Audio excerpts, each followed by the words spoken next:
My wife doesn't respect me and humiliates me in front of my friends. Now she can't believe that I've reached the tipping point in our marriage and called the lawyers. My wife and I have been together for almost 20 years, and our bedroom has been on a slow but gradual decline for the last 15 years. We sat down and had the talk a few months ago where we hashed out the details of trying to rekindle the spark we once had. One of the main things we both agreed upon was the need for date nights as well as other things. Things seem to improve, albeit only marginally again, on the one initiating things, and 90% of the time I get shot down. The usual excuses followed are too tired, not in the mood, the child is awake, he's 18 years old, not feeling very well, and my personal favorite, we can't as you've got to be up for work early in the morning. Anyhow, we persisted with the date nights out of 9 that I organized over the last 2 months. My wife canceled 7 of them, often without notice. Some were even planned weeks in advance when she had reason after her work shift and announced she was going out with her friends. When I mentioned the date night we'd had planned, she claimed she'd simply forgotten, despite it being marked on the calendar on the fridge again, her idea. So on to this weekend, I've spent the last 2 weeks setting up a date night. So picture this a whole weekend away, a suite in a 5-star hotel, dinner at a fancy Michelin star restaurant, tickets to the theater, even shopping for some fancy clothes. So I pick her up after work. I've packed some casual clothes for us both, toiletries, etc. I tell her I've got a surprise planned for her, and she immediately starts protesting, saying she has things to do. I've told her that everything had been taken off and she didn't have to worry. She raised the issue of clothing, but I informed her that I got it covered. She seemed to calm down at this point, and off we set, although the atmosphere in the car was cold, to say the least. Anyway, a few hours later, we arrive at the hotel and check in. She seems to cheer up when she sees the suite we have. Saturday, we headed out shopping ahead of our planned evening. Several hours later, we return to the hotel to get ready for dinner. After a while, she emerges from the bathroom. I can't put into words how amazing she looked, wearing a dark blue evening gown,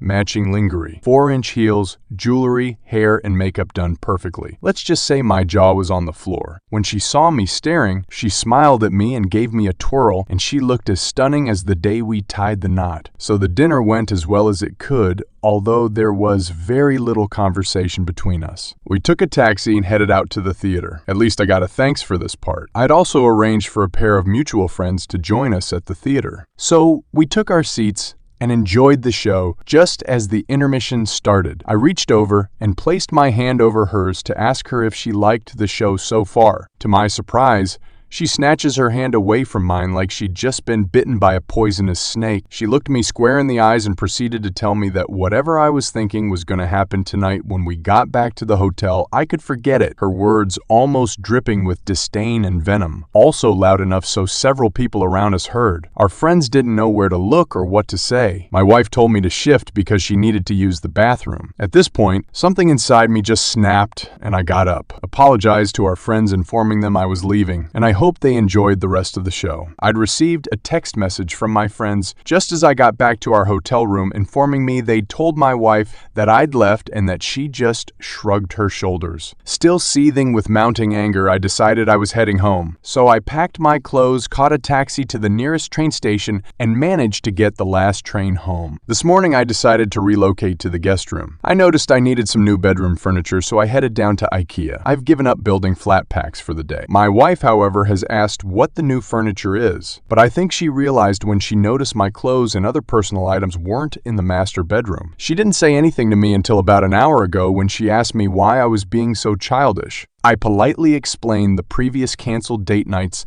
in favor of her friends, and she, in my opinion, completely unnecessarily outburst at me during the intermission at the theater. She just shrugged her shoulders again and asked if intimacy was all I was interested in. I brought up the issue of her attitude when I picked her up from work Friday afternoon with the intent of surprising her. She told me to deal with it. Update: my wife's best friend contacted me and asked what had gone on, as apparently my wife had told her only part of what happened. So I filled her in on all the gory details. To say she was shocked was an understatement. She proceeded to ask me what I planned to do, considering I was planning a trip to Paris for our anniversary. Later in the year, I stated that the trip wasn't going ahead because of her actions at the theater. My darling wife still hasn't apologized for her actions/outburst. She still claims that she may have overreacted slightly to her exact words. Beth promptly called my wife and put her on speakerphone. Beth then proceeded to tear her a new end to add insult to injury, spilled the beans about the proposed trip to Paris for our anniversary. My wife proceeded to gush, saying that she knew I'd get over it as I couldn't say no to her. Her happy mood disappeared when Beth informed her that I'd canceled the trip not 10 minutes ago. I've also spoken to a solicitor concerning a separation and eventual divorce. I recently renewed my passport, and when it arrived, my wife's first reaction was to ask if the trip to Paris was back on. I replied, or rather snapped back at her, that no, it wasn't back on, and the possibility of it ever being planned again was virtually zero.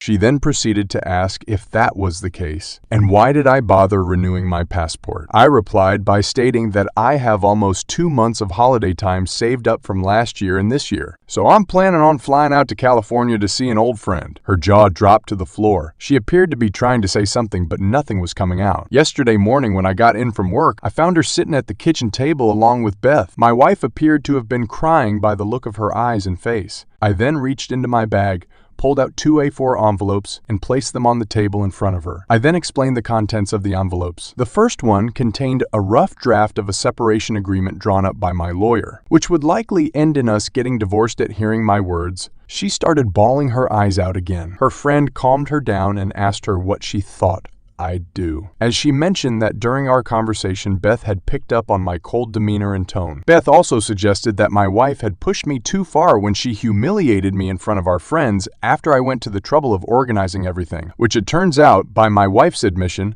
was something she'd wish I surprised her with. After my wife calmed down, I proceeded to explain that the second envelope contained a list of marriage/personal counselors and instructions for her to choose one. She was then given the ultimatum to choose one of the envelopes. I would be leaving Sunday morning to catch my first flight to the U.S., and she got until the time I returned to make the decision, as I refused to be spoken to and treated like I was that night. Add in the fact that she didn't see, and I'm still not sure she does that. Her reaction was uncalled for and way over the top. Before she could respond, I told her in no uncertain terms that if she started screaming at me, that the second option would be immediately removed from the equation. I'd also reiterate a bit if I found out she was seeing someone else whilst I was away. Option 1 would be selected by default. Update. I'm finally back home. I received messages, voicemails, emails, and missed calls, mostly from my wife and a few from friends and family. It turns out the friends we were with that fateful weekend had informed my parents of what went on, along with a few other mutual friends who had inquired about my well-being since I'd been pretty much radio silent since I left for my trip. The messages from my wife started with the usual empty platitudes, insincere apologies, etc. I assumed that when I didn't give her the satisfaction